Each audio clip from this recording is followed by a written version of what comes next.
and they were dead behind the eyes. Oh yeah. Like, and I was just like, I don't enjoy this enough to like sacrifice myself for that. Of course. And it's the biggest lie people tell you, is that that's where you make money, and the creative industry is where you're happy but you're broke. And that is the biggest lie people tell you, because there's loads of people who make it in the creative industry. How are they living? Okay, fair enough, a lot of them have trust funds, but I mean to say, like, there is ways of you making money and sustaining yourself and living a very comfortable life in the creative industry.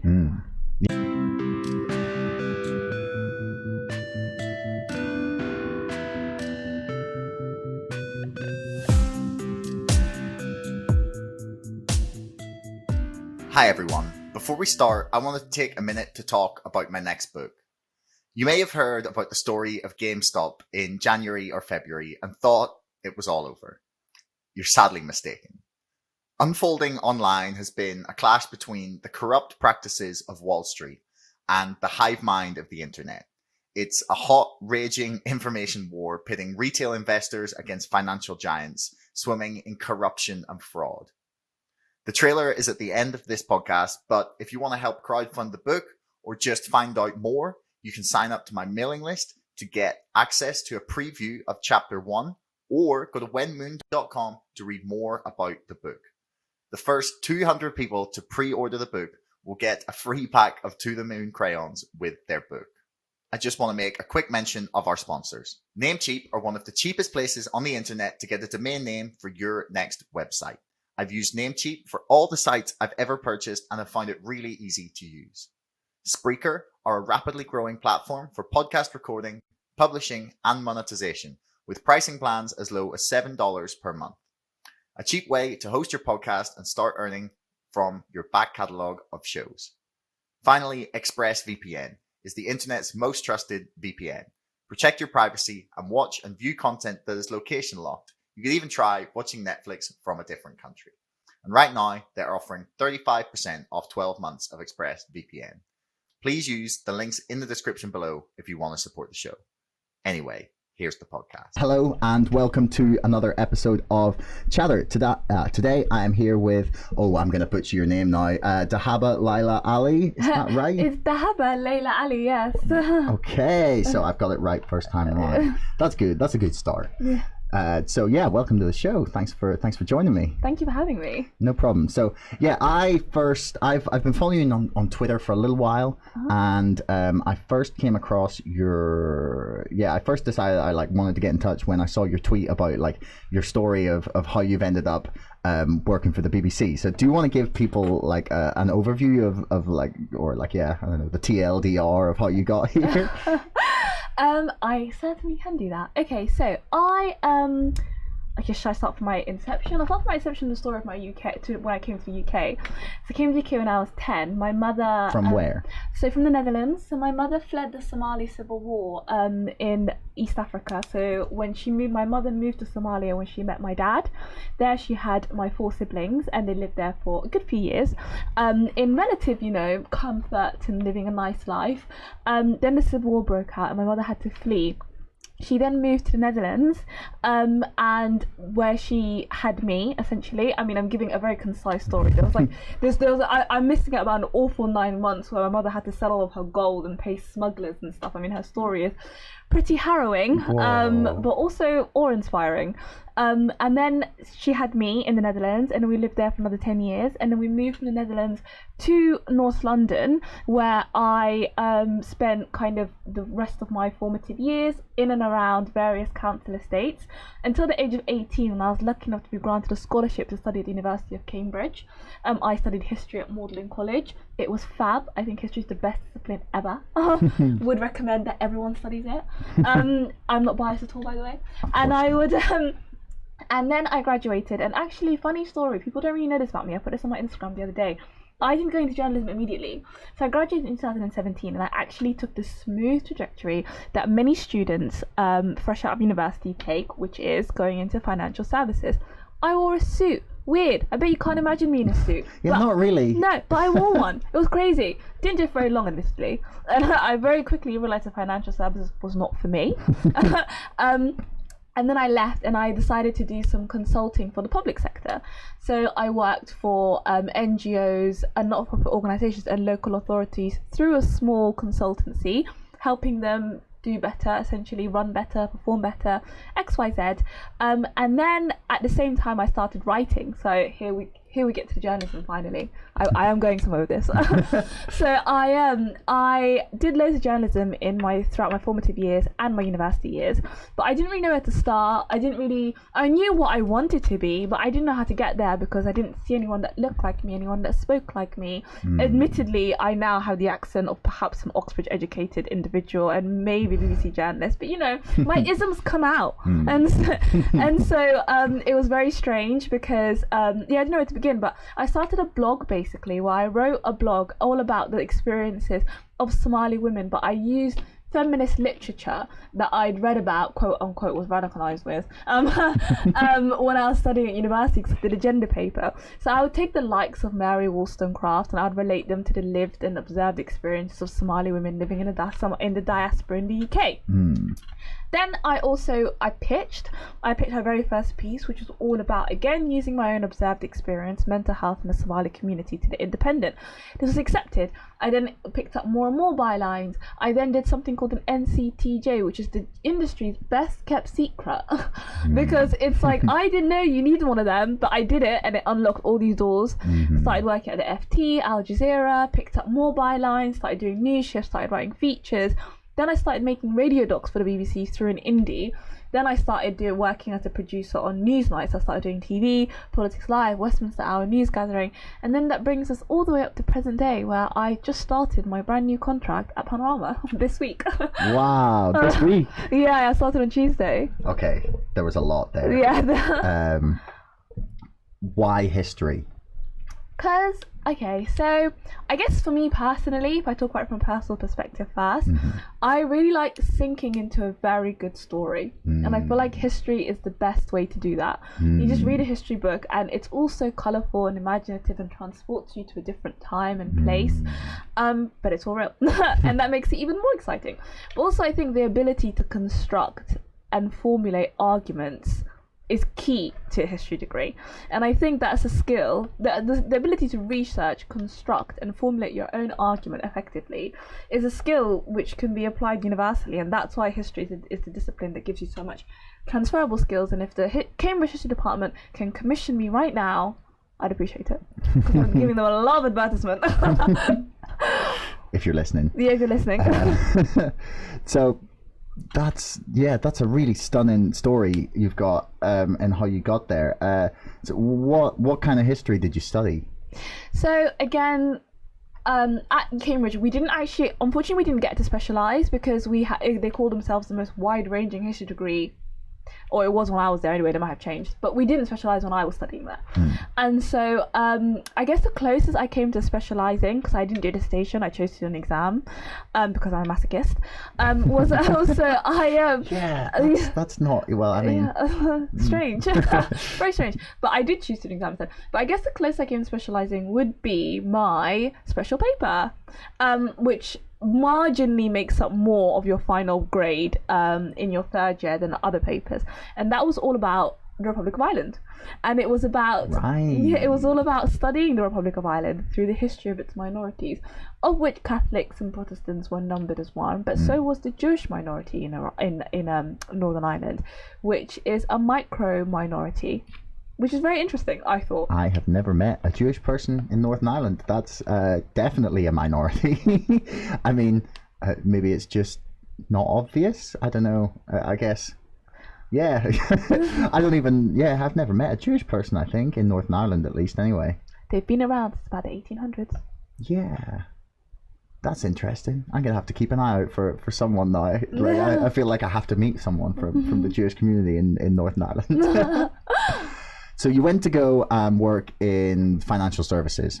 So like what made you do that in the first place? And then what drove you away? Was there like a specific moment? I think the youth call it dollar signs. Because I think it was when I just finished. We're not that old. Yeah, no, true. I feel very old though. But I digress.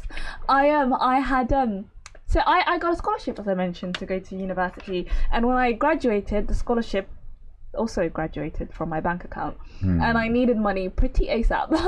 And they lull you in with money, and when you're studying in your third year, they just take you to all these expensive lunches and dinners and drinks, and you're just like, oh my god, maybe this can be my life. I mean, it definitely is not your life, but they paint you this image and get you to sell your soul.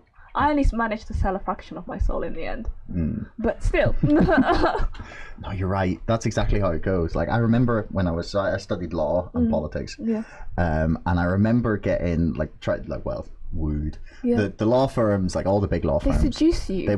They came in and they took us out to dinners, and they put on like, I remember there was like cocktail classes, and then they took us out on nights out and like booked parts of the VIP in some of the clubs. And you'd be like, oh, this is pretty swanky. Yeah, it's pretty cool. Yeah, but then I was turned off by the you'd go in, and then there'd be someone who was doing a training contract. They'd always have a couple of them there, like the young people to also like make it sound like it's fun and everything. Yeah. But I remember looking at them, and they were dead behind the eyes. Oh yeah. Like, and I was just like, I don't enjoy this enough to like sacrifice myself for that. Of course. And it's the biggest lie people tell you, is that that's where you make money, and the creative industry is where you're happy but you're broke. And that is the biggest lie people tell you, because there's loads of people who make it in the creative industry. How are they living? Okay, fair enough, a lot of them have trust funds, but I mean to say, like, there is ways of you making money and sustaining yourself and living a very comfortable life in the creative industry. Yeah, I mean, I guess the thing that it is it's not instant. Yeah, like it takes a long time to get to that point. But I mean, that's why the people who are successful get there, is because they've like taken the time to, of course, not give up. Yeah, basically. But it's like so you quit financial services. Then was there something specifically that made you want to leave? The culture. The culture. Like, okay, so I've heard that. Like, what do you mean specifically? Like, I've heard some people like say it's a boys' club. I've heard some people say that it's like horrendously depraved. There's like way too much drugs. Like, I mean, listen, the drugs and the alcohol is like, you do you. Okay, like so like if you want to take cocaine under the table at like 11 a.m. on a Thursday, go ahead, sis. Like, I can't judge. However, what I can take great umbrage about is when you make sexist and racist comments. I think the babes call it misogynoir. About me. That's what I could take great umbrage about. And I feel like that's what people don't really understand. I think it's the whole idea of people always thought. So I was actually promoted. I was on a graduate scheme, but I was promoted after 6 months. And I think people got really upset about that. And I think it was the fact that certain people on my team or whatever, I'm not naming any names at where I worked, but certain people in my team or whatever, kind of there was this idea that I had ideas above my station, or that I was, thinking like outside of whatever box they'd neatly constructed for me to fit into. Like masters of the universe. Of course. And in many ways they are. In many, many ways they are. Because however sad it is.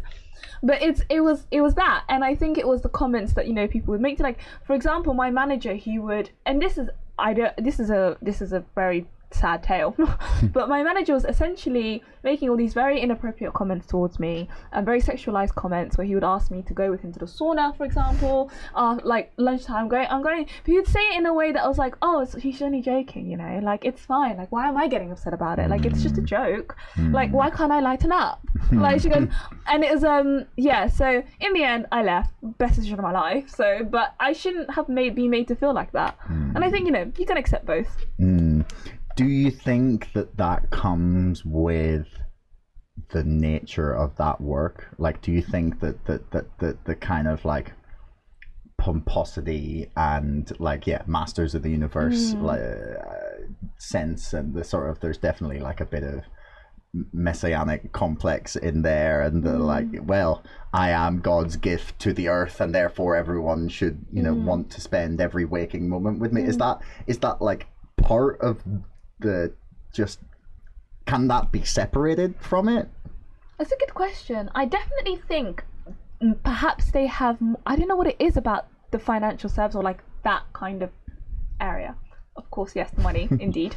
I don't know what it is about that like makes them feel like they have more of a right to say stuff like that. But so I call people like that, and it is mostly men. I'm gonna have to say it's mostly men. I'm sorry. Yeah, I call that's the reality of it. the men like that are like that. I like to call them fat cats.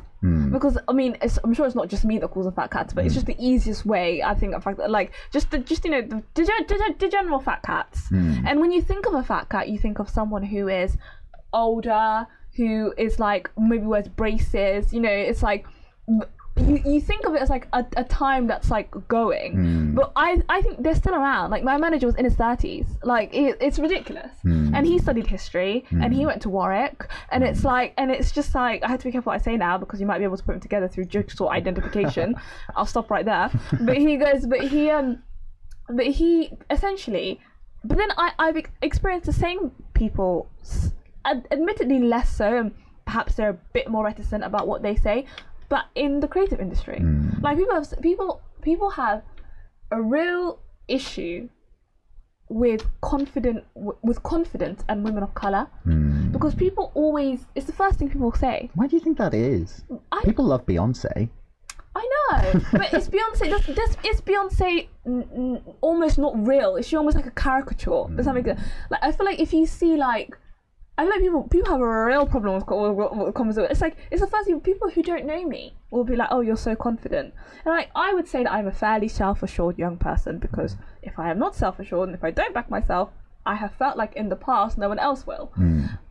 Maybe now it's different as I've grown older and formed more fruitful relationships. However, it's the first thing people say. It's like, I wrote about it for Stylist magazine. I wrote about the strong black woman narrative. It's this. I remember being in Berlin with my best mate who lives there now. She lives the coolest life. But anyway, no, she goes. It's like her friend who literally I'd met 10 seconds ago was like to me, "You're such a powerful woman." What about me makes you think I'm powerful, love? I mean, I guess from that, the kind of perspective of like the sense people get of someone, like I feel like you can get a reasonable sense of someone's, not their whole personality, but like you can definitely get a sense of what someone is like from the way they carry themselves, and you like humans just pick that up like immediately. Like that's intuitive, I think, to us. Like if for probably for like a really predatory reason, in that like I don't know, like ancient humans would have had to know who they could take, basically. Is like who was a threat, who like to the tribe, to the outside. Like it's something that's like quite built into us, I think, in like the intuitiveness of like someone's character almost. No, I accept that, and I concede that there is an element of that. But then there's also the thing of when people say, why are you so confident? Which is like, why? Like there was a former colleague of mine was like, why are you so confident? Where did you get your confidence from? And it's a bit like, oh, why shouldn't I be confident? You're not asking Mr. Bartholomew over there why he's so confident. It's like, it's just stuff that I don't think it is applied universally. Sorry, just ignore me. No worries. It's just stuff that I think should be applied universally. That's my main thing. Yeah, I mean, why do you think you are so confident? Because most people say that comes from like a well-rounded like childhood and family life where you've had, or at least maybe like a parent that's really like taught you to believe in yourself or something. Like, do you think that's what it is? I think it's a combination of my mother, who's always taught me that just because people have had better resources than me and better opportunities doesn't necessarily mean they're more talented. That's definitely something that she's instilled in me from a very young age. But also, I always say this to my mates and they always laugh. Like, I'd say I'm more reckless than confident, actually. Like, I would actually really say I would say I don't give two flying monkeys. You can swear, don't worry. Yeah, okay, I don't give, I don't care. Like, that's essentially me. Like, so when people say you're so confident, and my friends laugh, they're like, she just doesn't really give a shit, actually. And it's like, and I'm like, yeah, that's true. Well, sometimes you need that. Well, you do, because if I were, and also, so that being reckless, and also just thinking to myself that, like, the thing is, what do I have to lose? At the end of the day, I should just go for it. Because I can only go up. God knows I can't bloody, be any more bottom of the pecking order in society if you go by, you know, metrics. Yeah. I mean, I guess that's slightly different now. At least there's like some people who tend to go for like, and I'm not saying this is why you've been successful, but like, I don't know, people tend to go for diversity's sake sometimes, or some places, rather than like the meritocracy that it was like at least idealized to be before. Do you know what I mean? I do, but yeah, I'd say you're probably still on the money there with like saying that black women are probably still fairly low down on the pecking order, as you mentioned. Oh, absolutely. I mean, I'm like Somali, I'm Muslim, I'm a woman, I'm working class. Wow, you're really ticking all those boxes. Yeah, I am. and it's like, it's mad, because people are like, oh, whoa. Or like when you tell people, you know, I tell people where I studied, and they're like, oh, how did you get there? And I'm like, you know people what? actually still say that? Oh, yeah. And it's like, and my mum always says you should tell them that they like sent you a magic pony, and you got on the magic pony, and that's how you got there. And I'm like, why ask me stupid questions? It's insane. How did I get there? What do you want me to say? That in exchange for sexual favors? What do you want me to say? And like, oh, that's amazing. it's so maddening. So, but you've managed to get yourself to a point. So what attracted you to journalism?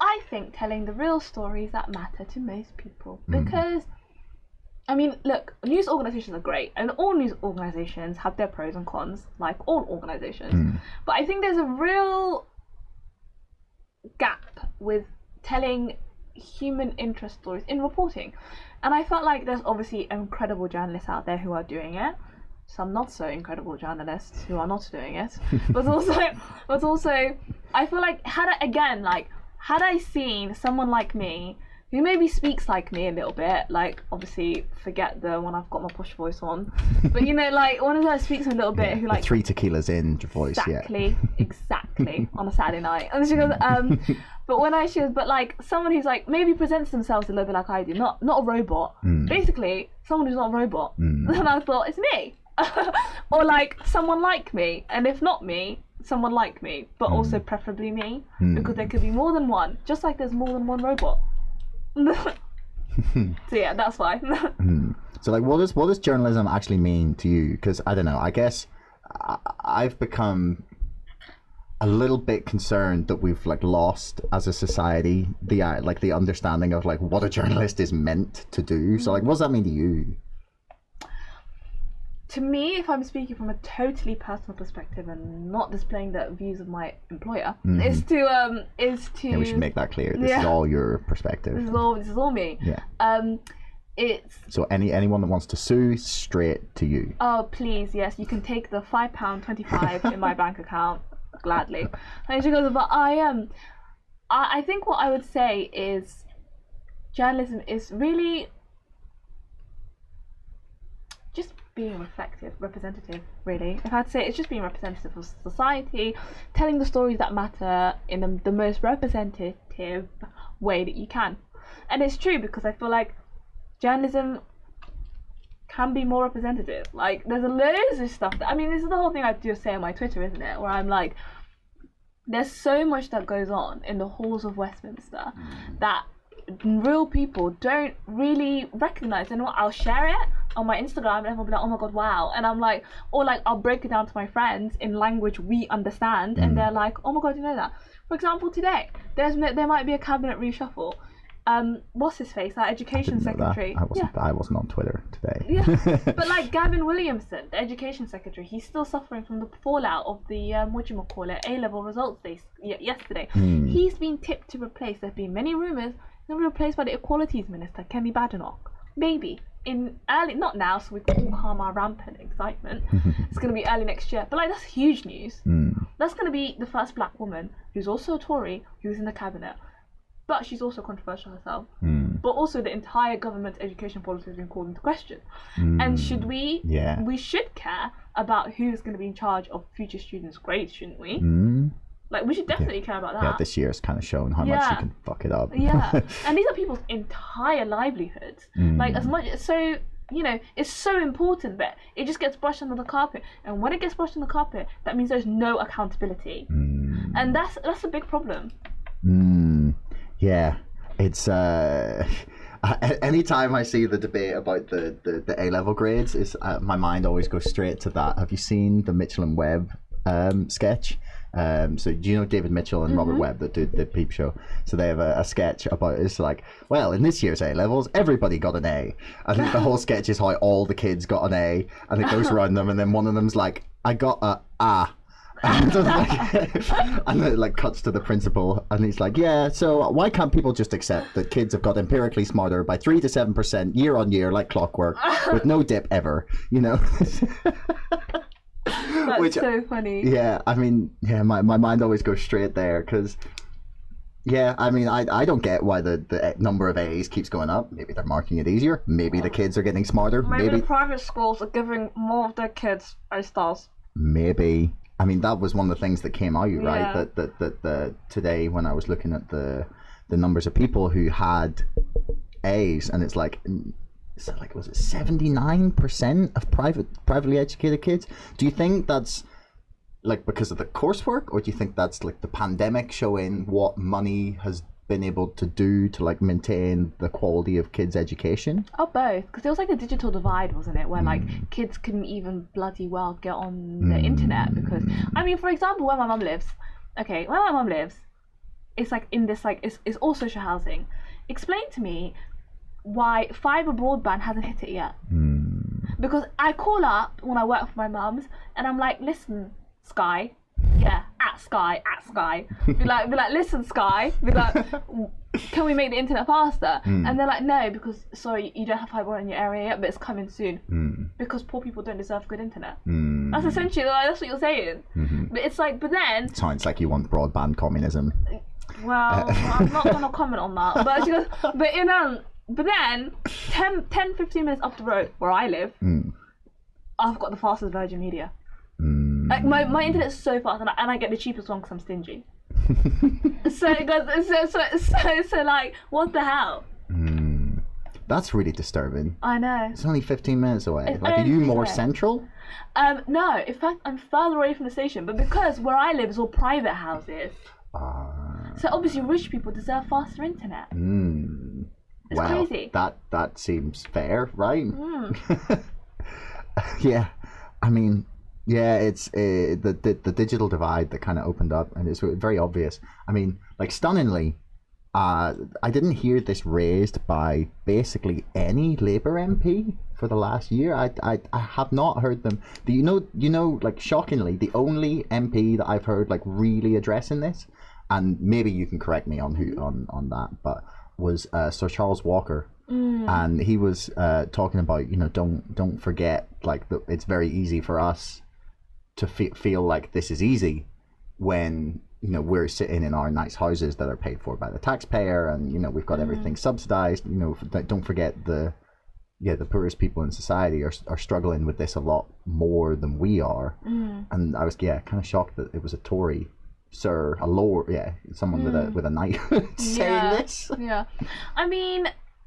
I mean, obviously I'm not one to comment for various reasons on the political landscape, but I think, again, one thing that I would want to hone in with my political coverage is that it's not as black and white as Labour are great and Tories are terrible, or Tories are great and Labour are terrible.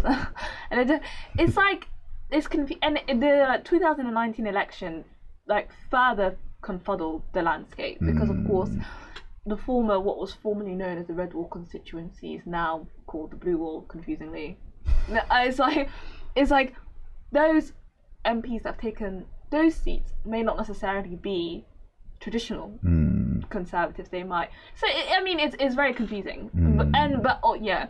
Like, what are you able to comment on, like, what you think caused that? Like that sort of that switch from like Labour voters, like traditional Labour voters, like moving towards the Conservative Party? It's a very good question, and it's a very good question as to why people switched over. I guess the main reason is they just didn't really feel like Labour was the party who could offer them what they needed, which is economic stability and economic prosperity. And also, the thing is, people didn't think that Jeremy Corbyn had a good economic policy. They thought he was a madman in a mad hat, and they didn't really think that. And they did shout out to Newsnight. And they didn't they did with with the Conservatives. They ran a very convincing campaign, especially Boris Johnson's levelling up agenda, which we still haven't really seen much of. But you know, I digress. Sorry? Are you saying he lied? Oh, I mean, we just haven't seen it yet. We've had a lot of talk about it, but we haven't really seen much action. But she goes, but you know, it was a levelling up agenda. I think, where people thought that, you know, they would be on par with London.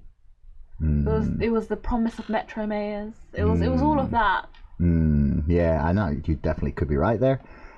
So you have written like quite a lot about, or maybe not quite a lot, but I've seen you writing about you're sort of trying to amalgamate the ideas of Islam and feminism in the same inside yourself, basically, for lack of a better way of putting it.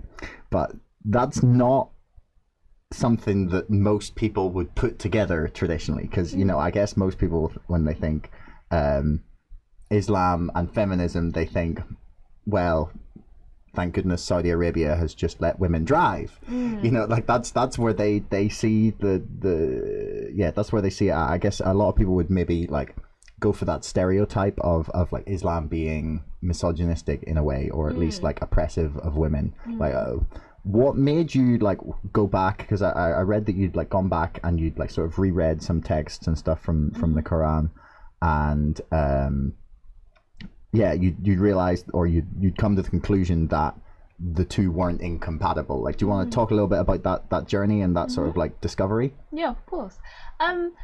So yeah, I think you're right. I think when a lot of people think about Islam, they think about the repression of women, they think about the hijab being an oppressive tool, etc., etc., and they definitely irritatingly equate Islam with Saudi Arabia, when Saudi Arabia is not Islam and does not represent all Muslims. No. But with myself personally, I felt like I'd grown up obviously Muslim. I went to Islamic lessons when I was growing up. I learnt the Quran. I can read Quranic Arabic. I can write Quranic Arabic. No way. I can read the Quran in Tajweed, which is like, I don't know, I wouldn't really know how to explain it, but it's like Tajweed is like, if it's like God tier of reading the Quran, levels of reading the Quran. So you can read the Quran and you can read it in Tajweed, which is like how it sounds nice and stuff. But I very quickly, I mean, I used to wear the hijab when I was growing up, and then I stopped when I was 16, which at the time I felt like it was very old that I stopped wearing it, like 16. But now I'm like, whoa, I was so young when I stopped wearing it. But I decided once I got a bit older and decided, you know, all the usual stuff, like discovered mini skirts and boys and stuff like that. I was like, I just definitely felt like I was doing something really wrong. And then I was like, well, am I doing something really wrong? Or like, why should I? It was born mostly out of defiance, actually. Because I thought, why should I leave the religion that I grew up in, that I ultimately love, because some uncle somewhere has condemned what I do? Like, why should I do that? And then that's when I was like, it's like the whole stuff of like, it's agency, and I think Islam is used just like any other tool to control women. It's like it's a power tool, and just like, I don't know, I'm not that well versed on it considering I'm not Catholic, but let's say in the same way maybe the Catholic Church did a few hundred years ago, or maybe the way Saudi Arabia currently does, if you use Saudi Arabia as a secular state and take away the religion side of it. But it's like, it's just a tool that some wayward people use to oppress women. And once you strip it back of that and you actually read it for yourself instead of listening to whatever imam has decided to sprout some bullshit that day, then you see that it's not like, for example, the fact that apparently a man can marry four women, that doesn't come from the Quran. That comes from what you call the Hadith, which is the way the Prophet Muhammad, peace be upon him, used to live his life. And he married 4 women, but he married his first wife, who was much older than he was and had a lot of money. Then he married his second wife with her permission because she didn't have any, she was like broke essentially and like didn't have anywhere to go and stuff, so they took her in. And she was more like adopted rather than like married. And then it's like the whole thing of like the way men could marry 4 women back in the day because they didn't have any rights unless they were married to a man. So it was like, but that doesn't come from the Quran. It's the Hadith. It's just a story of the way the Prophet Muhammad used to live. But some people have decided that they want to live their life like that, which, you know, whatever. But at the same time, don't go around telling women that you're going to marry 3 other women. Yeah. And like it's all to do with like, and then it's the whole thing of like haram. So it's like actually very few things are actually haram. Like a lot of it's just like not advised really, like would rather you didn't do it. But like actually haram is stuff like adultery and murder. Okay. And then and people are like, oh, that's haram. And people throw that word around, and it's like it's not really. Like, so yeah, it's just, and then I think I realized once I started reading it for myself and I started like thinking about it, and then I was like, well, this is fine. I can reconcile my life with feminism, and yeah, I'm not going to hell. I don't think anyway. I hope not. Well. Yeah, well, we'll see. You're not done yet. No, not done yet. I mean, all the most fun people are probably there, right? No, so right, forgive me for my ignorance. No, it's fine. So what is the hadith you said, is that what like Wahhabist, like more extreme Muslim states are based on compared to the Quran? Is that that's exactly it. Okay. Like the ones that wear the ankle swingers, because Prophet Muhammad ﷺ used to wear that, and it's like ankle swingers. Yes, you know, very short trousers. I don't know if you've ever seen. Oh right, yeah. But like back in the day, they didn't really have a sewage system, love. That's why you used to wear trousers like that. Or like the ones they sleep without their like the windows, so they can watch the sun, so they can, and like, sleep without window curtains, because the Prophet Muhammad used to do that, and peace be upon him, and like that's fine, but like he never used to have like a proper like clock. You've got a smartphone, love, with an alarm, so you can track. You don't need to track the sun. You can use your phone, love. It's fine. And it's like it's just messed up. I mean, I guess that's something that like a lot of people kind of get caught up in following like religion to the letter. Like for example, like I can only speak about like really more detailed about Christianity just because that's the religion that I was like brought up with. So my understanding, at least now, is that like the rules, or the sort of like rules and, you know, guidelines set out in the Bible are what like 6,000 years of like accumulated human wisdom as to like how to have like a good society, basically. And like some of those rules can still apply because like humans haven't changed, but some of the rules are just silly to try and apply because some of the things are no longer, you know, dangerous. Like for example, I think someone had brought up that like Jewish people don't eat pork, but pork like thousands of years ago was like really dangerous to eat because the storage, you know, they didn't have fridges, and that's one of the reasons that they like suggested not to eat pork. Or there was like certain types of cloth, and I can't remember what the fabric thing was, but that there's like certain things that like can still apply because we're like not cognitively different to the people who are writing them, but like the society we now exist in makes some of those rules obsolete. Yeah, I agree. I think it's true. I think people need to just like use sense. I think that would be my takeaway from it. So use some sense. But it's just, yeah, I mean, in terms of like women and feminism and Islam, I just think, yeah, it's bad. Like I get loads of abuse all the time. Like especially now that my profile's growing, it's like I get so much abuse from like men who tell me to like, it's just misogynistic and it's very Islamophobic actually. So like it's like telling me to like cover up or to wear my hijab, or I remember one time when I get a message like, why does my husband, something about my husband shutting me up. I was like, I'll tell him once I find and marry him to tell me to shut up, because I don't have one. But it's or like, you know, people, when I used to write quite frequently for The Independent, people would comment under my articles. I remember one time was like, someone goes, it's the independent resident Somali ingrate. And I was just like, he knows who I am. I was like, he knows who I am. I was literally like, oh, I'm quite famous. But I was like, but like, also, that's rude. Can you not? But yeah, it's just stuff like that. It's like telling me that I'm ungrateful because I talk about structural inequalities. It's like, so I should be happy to breathe the same air as you. I'm like, I don't get it. But yeah, it's mad. You just get loads of horrific weird comments. Why do you think that is? Because like I have been like trying to rack my brains and figure out like what is going on with the abuse people get online. And I have not yet come to any better conclusion than it's either bots and people trying to stir trouble, or like a group of really, really depraved or like sad people who have nothing better to do. But like I don't get it. Like the what happened after the, and I talked about this actually earlier on the podcast with Claudia Fior. We were talking about the abuse that some of the footballers received after the World Cup final, and I was like, what is going on here? Why is this like dominating the news for 2 days?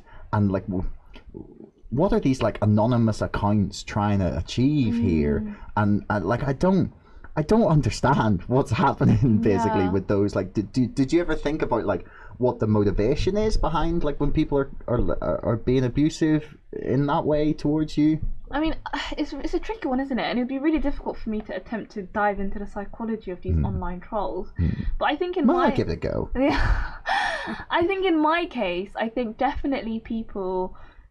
It's just very gendered, isn't it? Like again, it's what I was saying earlier. Like, why is she speaking? It's just like to silence women. I think, especially to silence women of color, especially to silence women who call out a system that may work necessarily in their favor, may not work in other people's favor. Has it worked in their favor if they're sat at home trolling you from like? Do you know what I mean? Like, I've never met a successful person who trolls on the internet. Like Elon Musk is probably the closest that we're gonna get. Yeah. I know, it's really weird. I don't know. I just feel like, but then as well, I mean, I have to say that I do get it from my own community quite a lot as well. Yeah, like all the time, just like people who like, you know, tell me to cover up. Where's my hijab? Someone was like to me, oh, can you I'm like really interested in what you have to say, but can you put your tits away? I was like, well, you're not that interested in what I have to say, are you? I mean, I was like, that's so rude. But yeah, it's terrible. It's like comments like that all the time, like, you know, it's horrible. But it doesn't matter because, frankly, I just ignore it, which I know shouldn't be like. I think that's the best method. I think that's the best. Yeah. Because I don't know. The reason I got like annoyed about the racist comments was like, obviously, like, that's wrong. Yeah. Racism is bad. I've never met anyone who's tried to argue that it's a good thing. Yeah. But like, I got a bit sort of mad at like the entire like British media for deciding to have 2 days worth of coverage about it. I was like, these people don't deserve that airtime. Yeah. Do you know? I feel like ignoring that is the best thing to do, because they're like, it's like a baby who wants attention. Yeah. Do you know what I mean? I do know exactly what you mean, but I think that kind of needed to happen because policy needed to change, and policy doesn't change unless there's enough media pressure. Well, obviously sometimes it does, but sometimes you also need a lot of media pressure. And I think that's when the government actually started doing stuff and like applying pressure on these social media giants like Instagram and Facebook and Twitter to actually do something about it. So I know what you mean, and for the most part that is the right approach to take, but at the same time, like, why do they have a platform? If you're consistently sprouting, like, I know there's a couple, this is like nowhere near the same amount that like Marcus Rashford or people get, but like there's a few, and I would say about 6 or 7 Instagram accounts, and I know they're fake, and I know they make them all the time to message me because they've got no followers and they're not following anyone apart from me. Okay, and like I block them and they just make new ones, and they send me abuse, and like again and again and again and again, and it's like I know I went viral about a week or so ago about where I tweeted about my new contract at BBC, and for the most part the comments were so nice, and then like clockwork, people were like me, and it would be all about like, you're in like I wouldn't call it an achievement because you work for the BBC, you dumb bitch. And it's like, whoa, it's like that, and it's just like, oh, okay, that's a bit much. And it's like, should have stayed in your cockroach infested couch. Yeah, it's horrible. It's like, who do you think you are? Like, you fucking liar. Like, all like just like loads of shit. Like, it was mad. But wow, I know, that's stunning. Yeah, I don't. And the thing that really gets me is like, it's like, why? How does that get through whatever filter that like Instagram or Facebook have? Because like they're able to, like, if you mention like I've seen people like who've posted about shots, like drinks shots, and then they get like a COVID like information thing on the bottom. And it's like, if you can detect that, like, what are you doing that you can't detect like racist slurs or really abusive posts? Like, what way is your thing set up? Like, where are your priorities? Do you know what I mean? I know, it's crazy. It's completely crazy. Yeah, but I don't know, I guess I'm not really sure what we do with that. But the one of the other things I wanted to ask, actually, like when we were talking about Islam and its like compatibility with, like, say, things like feminism, was that one of the arguments that I saw online before was, do you know who Sam Harris is? He's like an American intellectual author, podcaster. Okay. So he's written a lot about like artificial intelligence and stuff like that. And he was talking about some like Pew Research polls about like attitudes in majority Muslim countries that would think to things like the Charlie Hebdo shootings. And he was like, look, like, I can't remember what the specific number was, but it was way higher percentage than should be probably, or would be accepted like in the developed world or whatever. It's like 40%, I think, of people were like in those countries were fine with the Charlie Hebdo shooting. And he was like making the point, he's like, right, okay, that's fine. That's their country, their beliefs. Think what you want. That's your religion. But he was also saying, he's like, look, how do we like reconcile these things? Because like obviously like in the developed world, like we think people should have the right to sort of say what they want, basically. Like that's our like thing. And he was trying to figure out how we, or trying to have a discussion at least anyway, about how we like try and reconcile those two ideals. So you've got like more extreme versions of perhaps of like Islam, like Wahhabist states, and he was like, how do we accept that those places are, you know, they're fine to have like, you know, that's their own country, their nation, their religion, fine.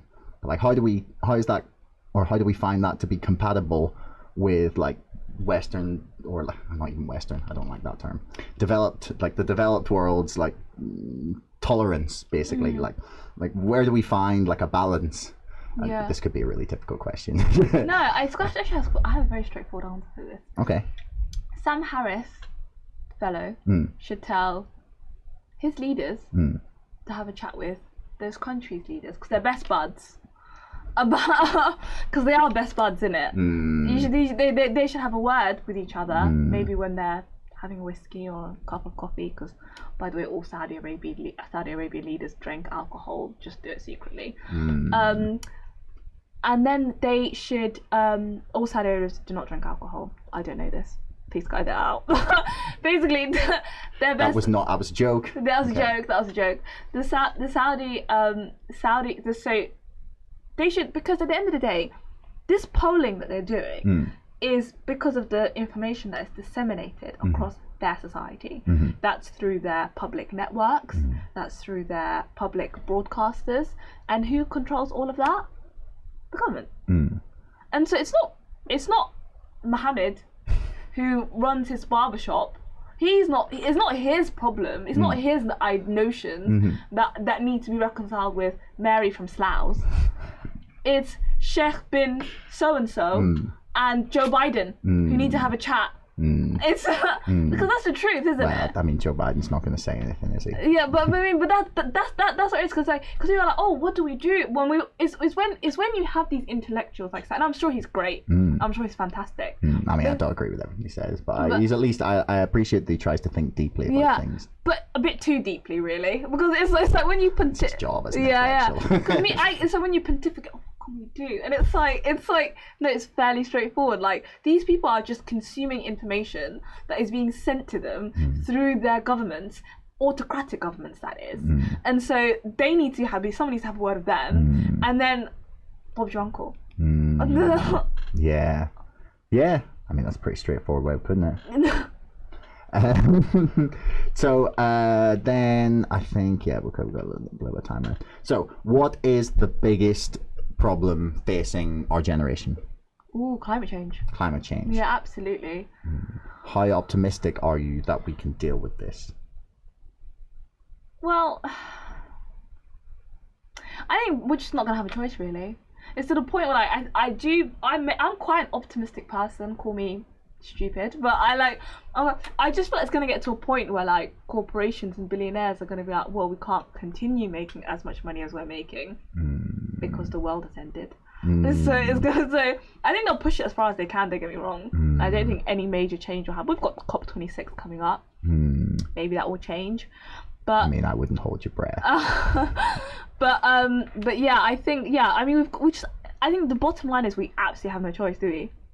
Like, we just have no choice. Well, I mean, the thing that scares me, and this is something that unites both Naomi Klein and Alex Jones, is that they both believe, like, this is hilarious, that they both think the same thing. Actually, I really enjoyed that little crossover. Yeah.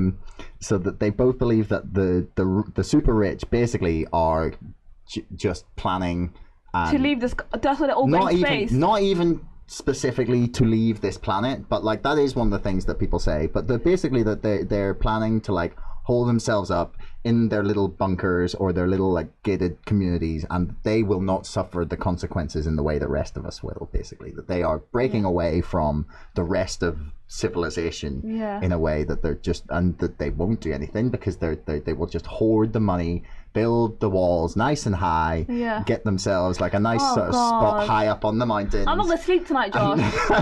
I'm gonna be dreaming about this new fucking dystopia that we're gonna be living in. Well, I mean, I think you gotta like confront I don't have any survival skills. if Armageddon happens, I will die 5 feet away from a Cafe Nero. I'll just lie down and wait for death to claim me. I've got no survival instincts. Well, I mean, maybe it's like a positive thing to want to like try and find to yourself some like survival skills. Do you know how long I lasted Duke of Edinburgh? Do you know how long I lasted? 3 days. That's like silver, right? No, it's not, because it was 3 days. No, because you have to like do loads of like. No, I mean 3 days, like the whole program, not like. I mean, you know what pushed me over the edge? They made us make hot chocolate on like this fire that we like constructed of like this gas canister thing. I was like, it's a no from me. I was like, a no from me. Look at these nails.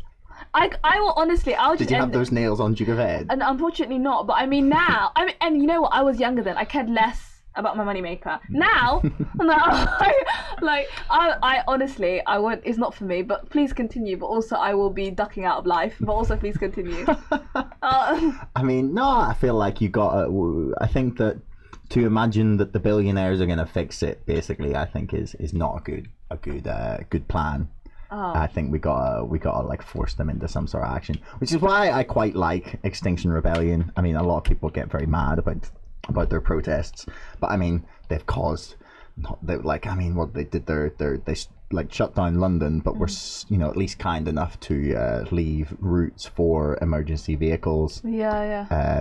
I thought it was hilarious when they glued themselves to the front of some of the buildings down at the financial district. But I mean, I guess hopefully we can deal with it.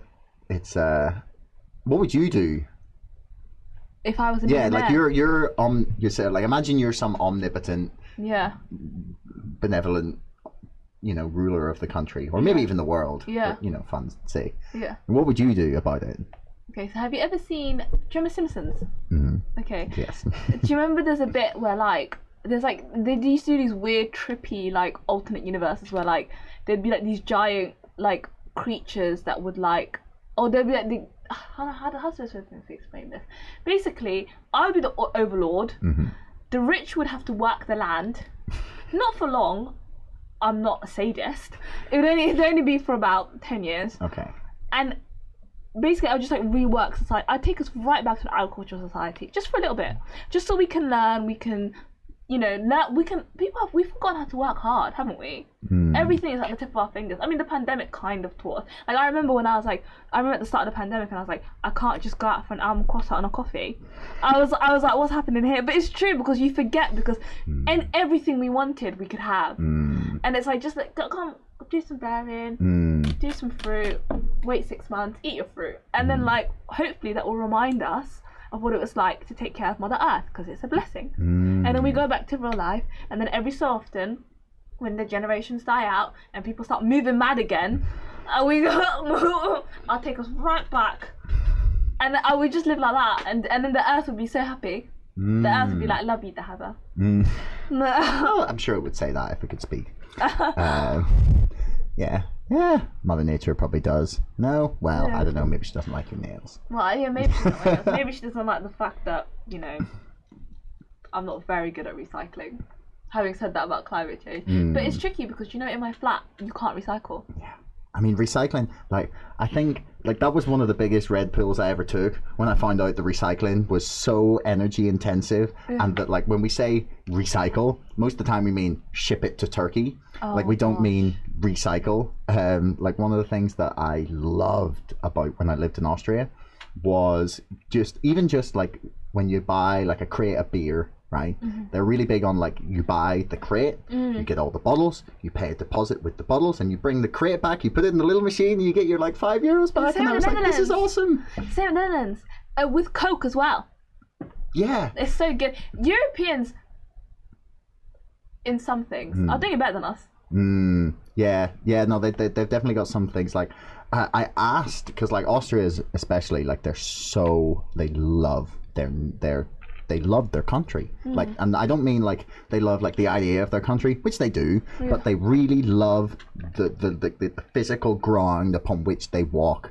That's and nice. I can get it. It's beautiful, and like I wouldn't say it's more beautiful than the United Kingdom, but like it's definitely stunning. Yeah, well, lovely. Like I don't know. I find like all places got their own sort of beauty to them. Oh, that's lovely, Josh. No, well, I mean, Definitely not Hull. I mean, I bet there's some times when Hull looks beautiful. Yeah, maybe. No, I bet there is, because, like, I don't know. Like, Belfast can be very grey. Yeah. But I've lived there, I've lived in Austria, and, like, both of them I find really beautiful. I get really annoyed at, like, I think people get very, like, down on where they live. They don't realise, like, how beautiful the place that they have is. Yeah, and how lucky they are, especially if you live in, you know, this side of the land. Yeah, I mean, like, anyone, like... I mean, you could live in, like, you could live in, like, I could be in Somali right now. Yeah. I mean, I'm not, you know, saying Somali is terrible, but it is war-torn. So... Pirates. Yeah, it's just, like, quite dangerous, actually. So... They're getting bombed right now by the US government, aren't they, for some odd reason. Someone who walks like me, talks like me, probably won't fare that well. No. Yeah. No offense, I get the feeling they'd probably eat you alive. They'd probably eat me alive as well. Yeah, but well, I mean, but let's take the positive from that and just say we're very lucky to live where we are, and when we do, in this time. I mean, I like to try and, as much as I could be pessimistic about climate, I'd like to try and remember that we live in I think the most diverse, one of the safest, most prosperous societies that has ever existed.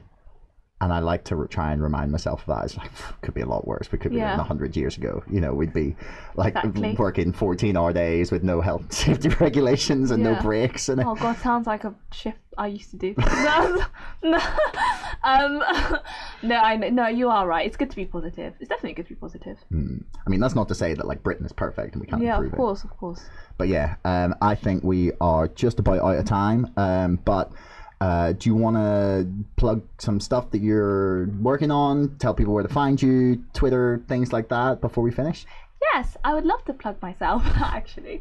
I'm working on quite a few exciting projects at the moment. Unfortunately, I can't mention a lot of them, but you can find me on Twitter, where I will be mentioning them, and my Instagram, which is Dahaba Layla Ali. That's DahabaLayLali. Dahaba Layla Ali. Just a lesson in how to spell my name just then. Well, I will put links in the description below for anyone. But yeah, Dahaba, thank you. It's been a pleasure. Thank you so much for having me. I've had a blast. Thanks for making it all the way to the end of the podcast. Don't forget our sponsor, ExpressVPN, and my book, Brexit, The Establishment Civil War, can both be found in the links in the description below. And also, please like, share, and subscribe to this podcast. It's the best way to help us grow. Until next time, thanks for listening.